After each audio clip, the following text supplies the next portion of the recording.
Hello po sa inyong lahat mga ka-crypto. Ako po si Pinoy Crypto Trader at sa video na ito ay atin pong pag-uusapan ang tungkol sa balitang ito. Kung saan ang sabi rito ay official Shiba Inu scam alert issues new warning. Ayan. Ang official Shiba Inu scam alert ay sila po yung nagbibigay.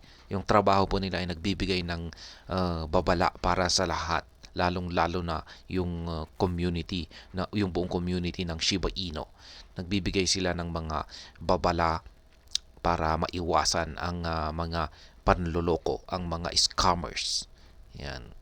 Kasi ngayon ay nagsilabasan na ang dami ng mga scammers ngayon na yung target nila ay yung mga crypto community na malalaki.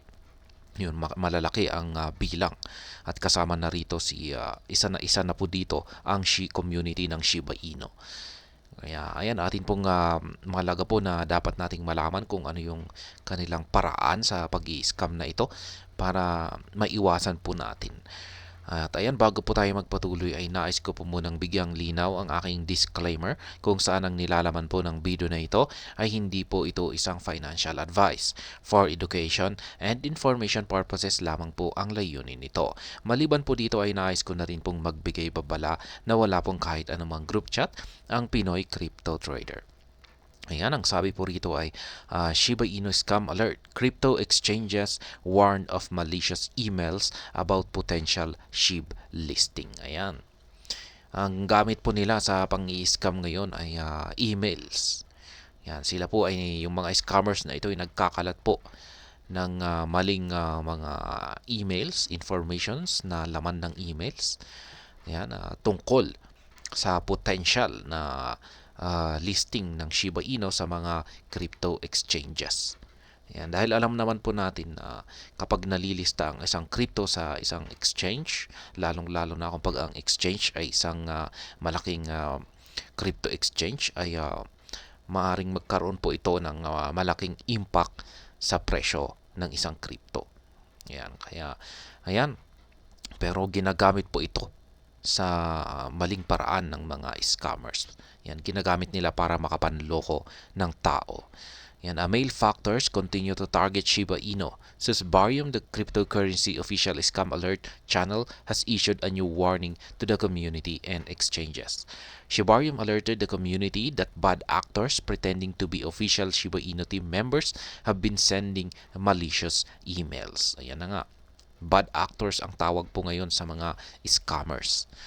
Per Susbarium, the intent behind these malicious emails is to deceive unsuspecting SHIB holders and exchanges. Notably, Susbarium shared a vital security tip that could help keep people safe. Ayan na.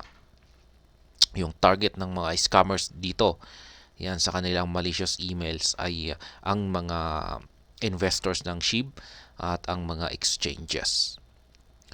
Ayan, please exercise caution and always check legitimacy of the content by contacting sender or us directly using verified contact methods to confirm the authenticity of the email. Ayan. Yan po ang sabi ni Susbarium. Para maiwasan ito, kung tayo ay nagdududa sa mga emails na ating natanggap, ay pwede naman po nating kontakin ang Susbarium. Ayan. Sabi dito ay yan nga yung actual na post ng Susbarium, SHIB Army warning. Ayan, mag-ingat daw po tayo sa mga kumakalat ngayon na emails. Ayan, scam emails. Dahil ang mga scam emails na ito ay ginawa para tayo ay lokohin. Kaya mag-ingat po tayo. Furthermore, Susbarium urged users to only click on any link if they are certain it is from a trusted source. Ayan. Lalong-lalo na yung pagkiklik sa mga link dyan.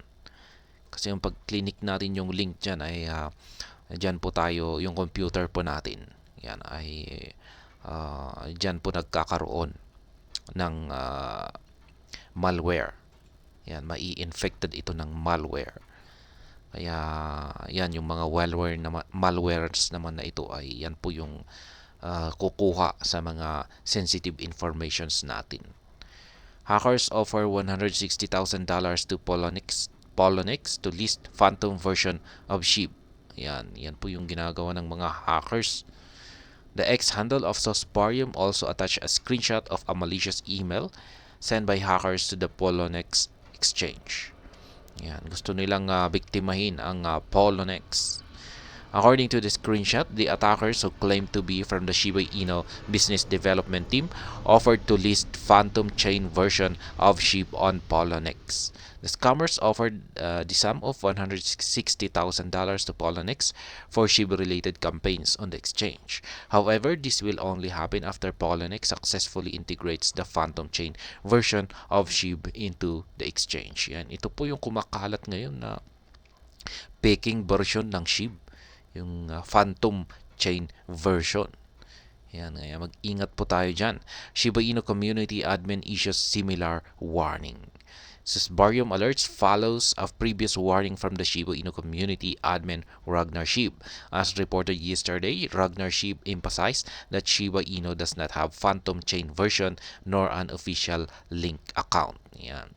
Kinumpirma po ito ng isang admin. Ng admin ng Shiba Inu community na walang iba kundi si Ragnar SHIB. Meron po siyang inilabas na pahayag nitong nakalipas na mga araw na wala pong Phantom Chain version ang Shiba Inu at maging wala na rin itong LinkedIn account. He issued the warning after multiple exchanges complained that they have been receiving offers from fake Shiba Inu team members to support the Phantom version of SHIB. May mga nagko-complain na ibang mga exchanges na nakakatanggap sila ng offer ng peking Shiba Inu mula sa mga peke na mga Shiba Inu team members. Ragnar previously pointed out that SHIB is only available on the Ethereum network, while dispelling claims that the cryptocurrency has a version of on the BNB Smart Chain. Wala na rin pong version sa BNB or Binance Smart Chain ang Shiba Inu. Dispelling claims, sabi niya po rito. Available lamang po talaga ang Shiba Inu sa Ethereum network. Shiba Inu combats scams. Cyber criminals are always on the prowl to prey on unsuspecting crypto investors. These bad actors seem more interested in Shiba Inu due to the community-driven nature of the asset. Talayan ngayon sinabi ko kanina na talagang tinatarget ng mga scammers ang Shiba Inu dahil sa napakalaking community nito. Marami po silang mabibiktima. Kaya yan po yung target nila, pinipili nila yung crypto na may malaking community. While hackers have been successfully in stealing funds from the unsuspecting Shiba Inu investors in the past, the team behind the Canine Team Crypto has recently been active in combating these attacks. Ang kagandahan po dito sa community ng Shiba Inu ay ginagawa naman po lahat ng makakaya ng mga Shiba Inu team para ma-prevent ang mga scammers na lokohin ang community ng Shiba Inu. It frequently alerts users about potential scams antics. Shiba Inu also introduced Sosparium, a dedicated channel that helps identify various scams related to cryptocurrency. Yung kanilang ginawa ay gumawa sila ng grupo. Tinatawag nilang Sosparium. At yung ginagawa ng grupo na ito ay para ma-identify at ma-inform ang community ng Shiba Inu tungkol sa isang scam. At pwede na rin natin silang i-reach out or kontakin kung sa tingin natin ay tayo ay parang binibiktima ng scammer. Para matulungan nila tayo. So far, Sosparium has been making significant efforts to keep users safe. Last week, Sosparium highlighted 5 distinct ways hackers can steal users' assets, including SHIB, Leash, and Bone. Yan po si Sosparium. Kaya kung meron po tayong natanggap or parang may isang offer sa atin, magandang offer pero hindi tayo nakakasiguro kung ito ba ay legit o scam, ay pwede po natin kontakin ang Sosparium para ma-confirm ito. At ayan, hanggang dito na lamang po tayo sa video na ito. Sana po ay inyong nagustuhan ang aking paliwanag dito. Kung inyo po itong nagustuhan ay pakiclick lamang po ang like button nito. Para naman po sa mga bago lamang dito, kayo po ay aking inaanyayahan para mag-subscribe. Pakiclick na rin po ang bell icon nito dahil ito po ang siyang magsisilbing notification nito sa mga bago kong videos na akin pong ina-upload sa aking YouTube channel na ito. Marami pong salamat sa panonood. Ingat po tayo lagi at God bless po sa ating lahat.